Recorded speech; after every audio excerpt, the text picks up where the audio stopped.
Welcome to Design Domination, where you'll learn to become a better, more business-savvy designer so you can dominate your competition. Hi, and thanks for tuning in. I'm Colleen Grotzer, and in this episode of Design Domination, I'm going to give you some ways to reduce the amount of revisions with client projects. Stick around to find out how you can say goodbye to the days of final files and wrangling with tons of revisions and have a happier client relationship. Excessive client edits can be frustrating and a time suck. They can really derail a project and even eat into another project's schedule. Not only that, but they can quickly make a project less profitable or unprofitable depending on how you priced it and scoped it out. Getting a lot of revisions from a client can mean many things. 1, it can mean that the client isn't organized. 2, it can mean the client doesn't have a copy editor or proofreader. 3, it could be that they simply won't have certain information available until the last minute. 4, it could mean they just feel the need to exercise control. Or 5, it could also be that they feel like they're getting more for their money when they ask you to make more revisions. I've actually been told this by a client before. On the other hand, it could be you. Maybe you didn't lead the project well, or at all. Maybe you didn't do your best work, or maybe you need to up your skills. Regardless of the cause, though, it may surprise you that there are quite a few things that you can do to help prevent tons of revisions. The first is to ask the right questions up front. That also puts you in a proactive position of leading the process instead of the other way around. And when you're in that position, the client views you as an expert, not an order taker.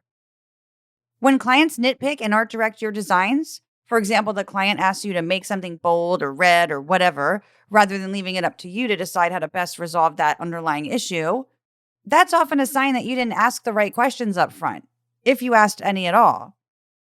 A lot of these requests may be based on their opinions and personal preferences, instead of something objective such as the creative brief.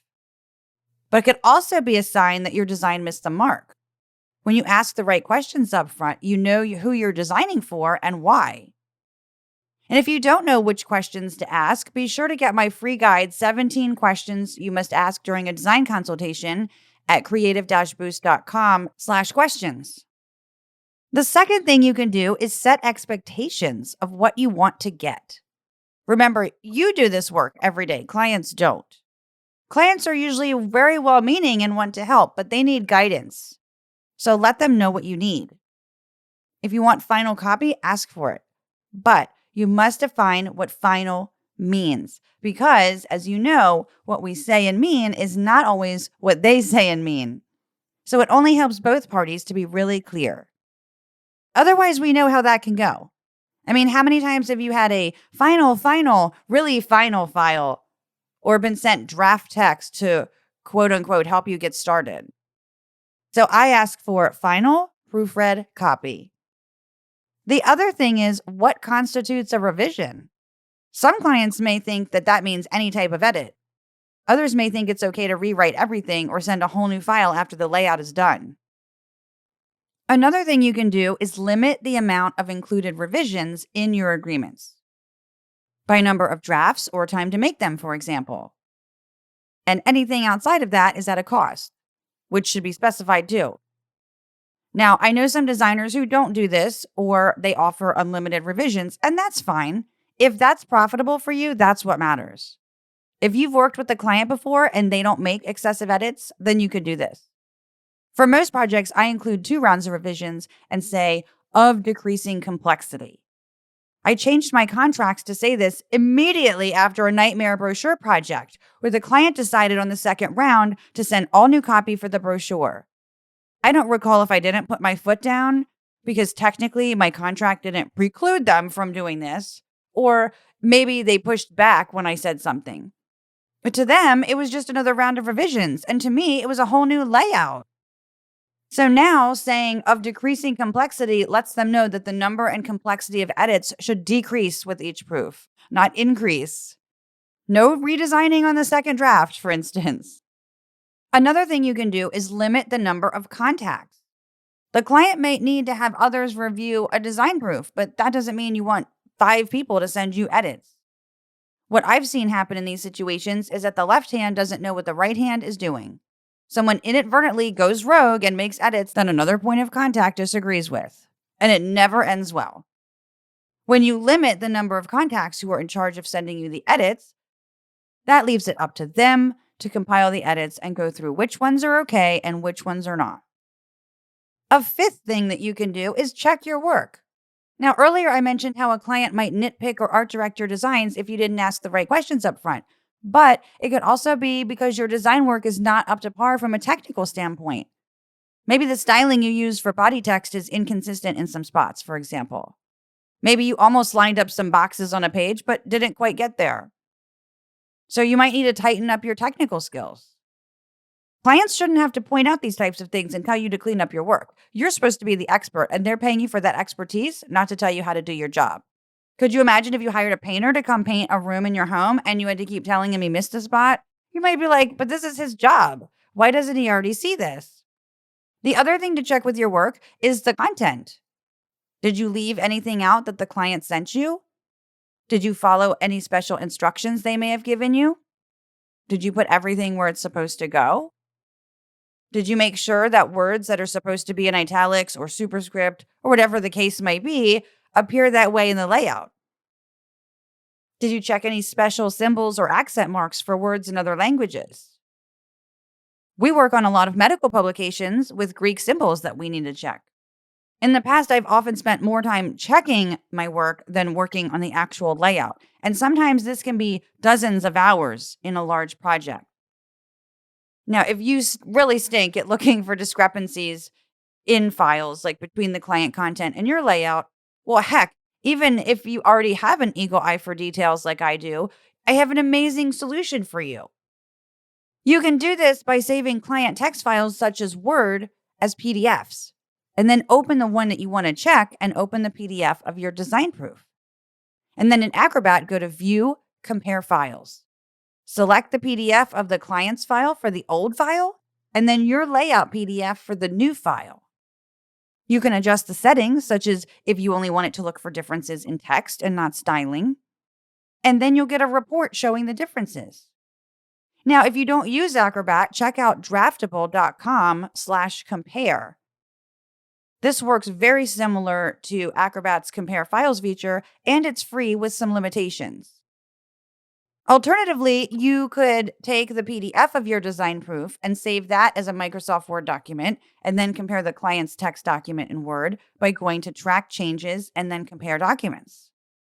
That may or may not be in the same place, like where you do it in the latest version, but I don't have the latest version.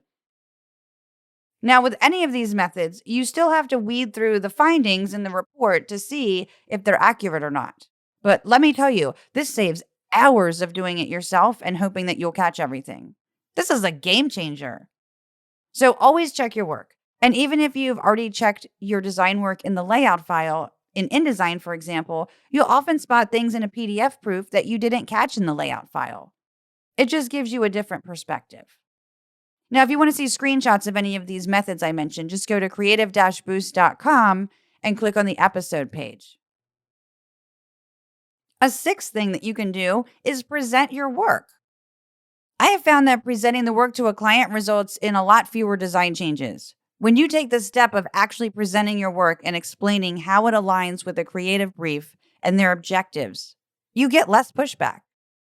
I won't go into too much more of that here because I did an entire episode on presenting your design work to clients, and that was episode 24, 7 Mistakes When Presenting Design Work and Asking for Critique, which you can go check out. Another thing you can do is point out errors if you see them.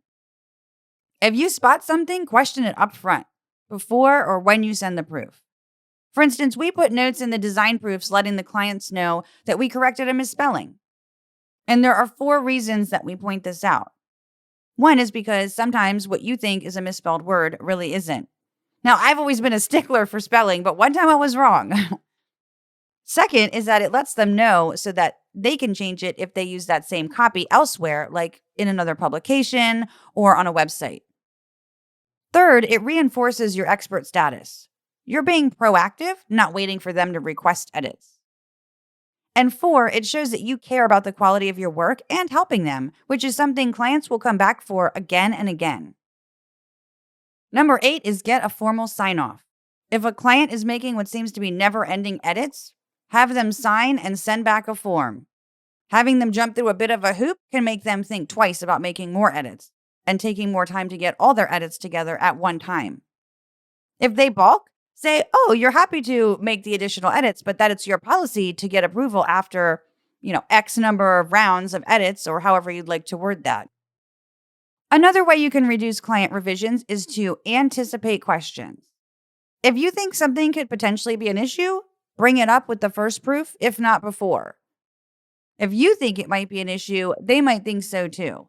But they may not say something until much later in the process. And you don't want to get too deep in the weeds and then have to redo a lot of work later or go through another round of edits if you don't have to. I mentioned earlier in the episode that some clients just feel the need to exert control over something and will just make excessive edits. If you've never encountered this, great. I hope you never do. There's probably nothing you can do about those types of edits other than you might reconsider working with those clients. But in the majority of situations, there's so much you can do to reduce the number of revisions and maintain control over the project, which means your projects will be more profitable. Be sure to check out episode 71 on how to manage the revision process better. If this was helpful to you, I'd love to hear from you. And could I ask a favor? Could you hop on over to iTunes or whichever platform you listen on and leave a review for the podcast?